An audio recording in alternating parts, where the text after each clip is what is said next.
Hello again. The universe or deity of your choice brought you here because the algorithm sure did.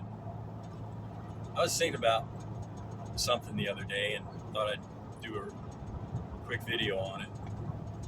I was remembering back how when I was a little kid, 2, 3, 4, all the way up to about 8, how I used to have a very close connection to my higher dimension soul, my higher self. Um, I could I could feel its presence with me always. It felt like it was just a couple feet above my head, kind of like when someone's standing behind you and uh, you can just feel them there. You kind of get that vibe.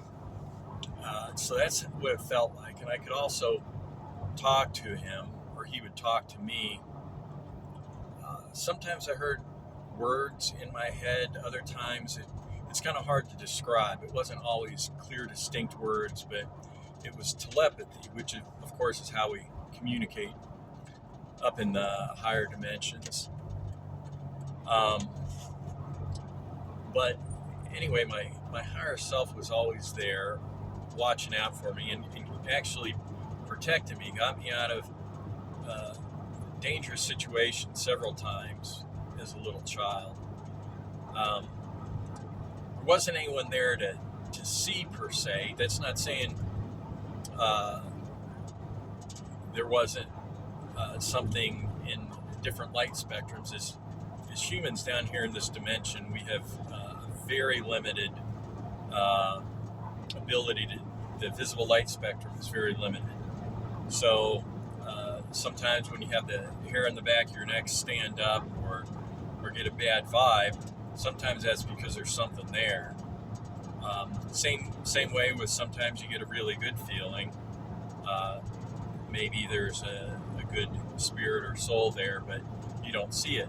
That doesn't mean it's not there. That just means it's in a different spectrum than we can see with our physical eyes here. Anyway, I think a lot of children actually have that experience. There's lots of kids, if you think about it, they have their imaginary or invisible friend. I never saw my higher self quite in that way. It was always a loving presence that I felt very strongly, but more like, it's hard for me to describe, more like maybe a older brother or a very loving and friendly parent. And at the time, I didn't really know what it was. I just knew it felt like part of me, but something greater than me, which of course is what your soul is. The whole matrix system down here, that the dark entities, the soulless energy parasites created their matrix system to disconnect us and block us from our connection with our higher self. That's why when little children are very creative, very imaginative, but especially once you start going to a public school, a government school, that creativity is destroyed very quickly. And that's by design.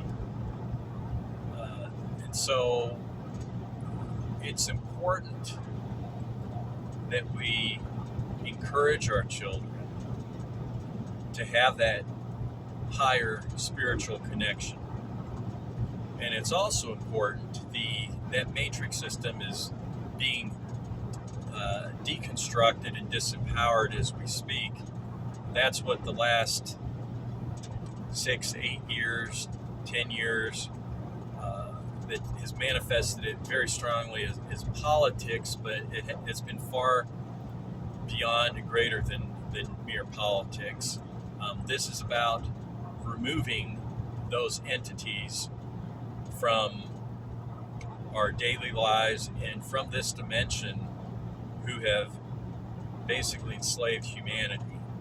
But that's one of the things we need to focus on, is changing that system that we're in, that drugs and brainwashes children, starting with the jabs, and you know what I'm talking about, in infancy and early childhood, that help disconnect us and block our connection with our higher self. And then the fluoride that they put in the drinking water and the toothpaste that calcify our pineal gland, which completely blocks that connection. And that is what I wanted to talk about, because, as I mentioned, that connection I had lasted up until about 8 years old, and then all of a sudden, in one day, with the flip of a switch, it went dead. And what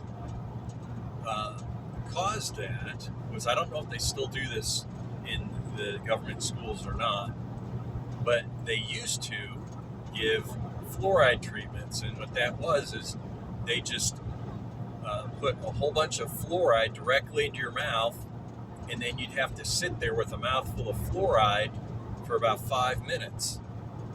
Well, they used to use fluoride as rat poison. It's incredibly toxic.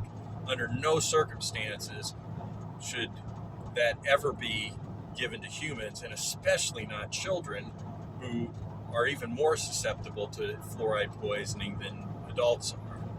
But once again, this was by design.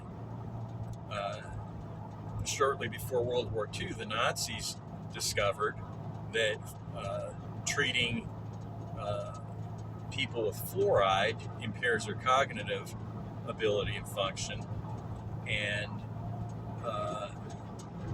it also makes them very docile and pacifies them. So it was very useful for them to both their own German population leading up to World War II, and then during World War II, the areas they conquered, they would treat that water with fluoride. And then, of course, when they came here and took over America after the war, they did the same thing here to us.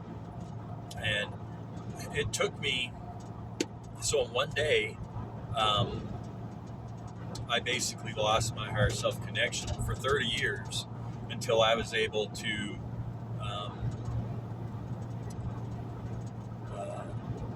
decalcify my pineal gland and detox.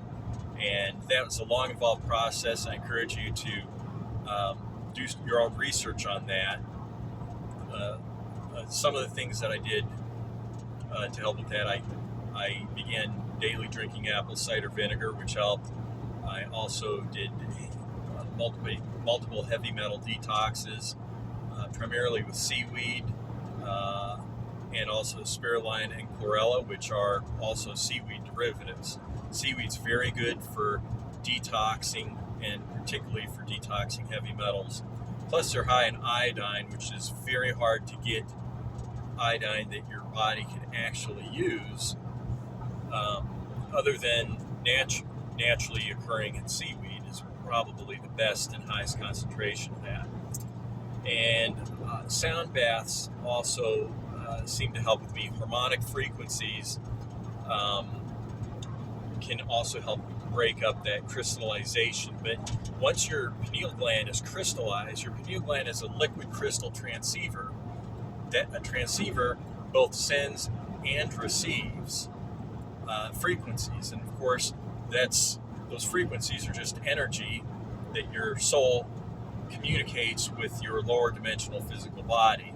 Until such a point, once your frequencies, your physical body frequencies, raise enough to match those of your soul will always have to slightly lower its frequencies to be able to make that ultimate connection. But you can reach a point where your soul can fully incarnate into your physical body, and in doing so, you will have your higher self-consciousness, but you will also be able to connect all the way up to creator consciousness.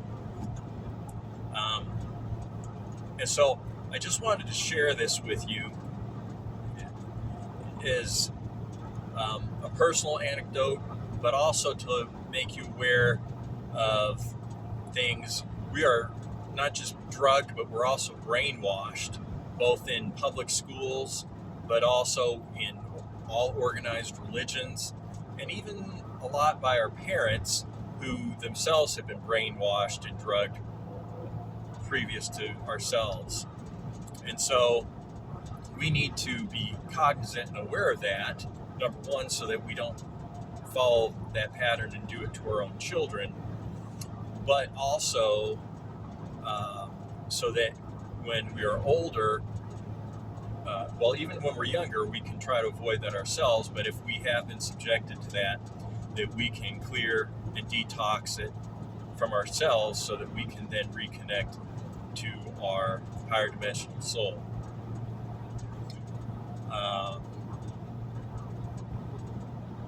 I also want to briefly talk a little bit about our soul's connection with our body. We always have a little bit of our soul here. And I remember my very first memory, I was actually inside my mother's womb. And it was before the halfway point, because I remember just being in this blissful state where I was floating, and it was just in this loving, warm existence. And it's kind of like when you wake up in the middle of the night, and then you're not really fully awake, and you're just kind of laying there, and you fade in and out of sleep back and forth for a little while. That's how it felt. And so that happened several times over the course of, I don't really have a good idea of the time period, but I'm sure at least several months, where I would come to some semi-awake consciousness and then fade back out. And that was my soul. And then at some point, I woke up and I still had that warm, loving, peaceful feeling, but now I was unbelievably cramped. And I had no room. I couldn't move. I couldn't shift. My arms and legs were just wrapped in unnatural positions. And I knew that the time was rapidly approaching when I was going to have to leave, and I did not want to do that. And then, of course, I do remember being born, and that was a horrible experience.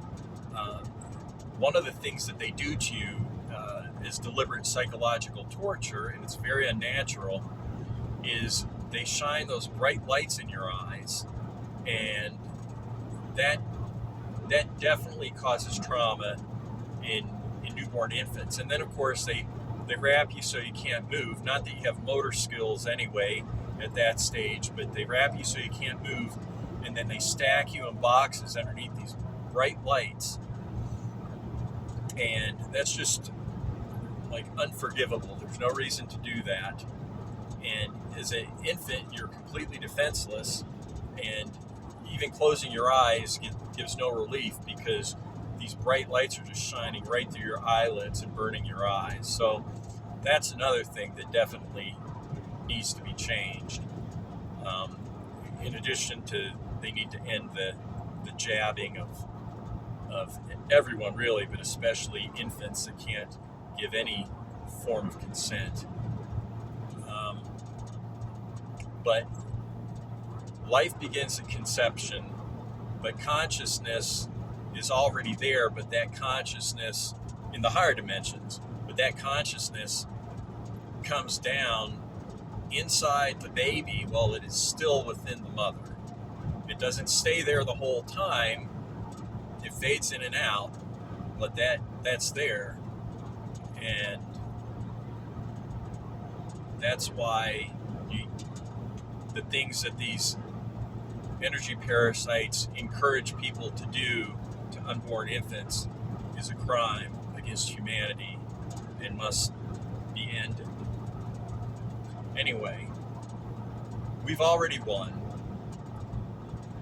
The Creator is in control, and it's just a matter now of kind of cleaning up the debris of the the demolition of the energy parasite's matrix.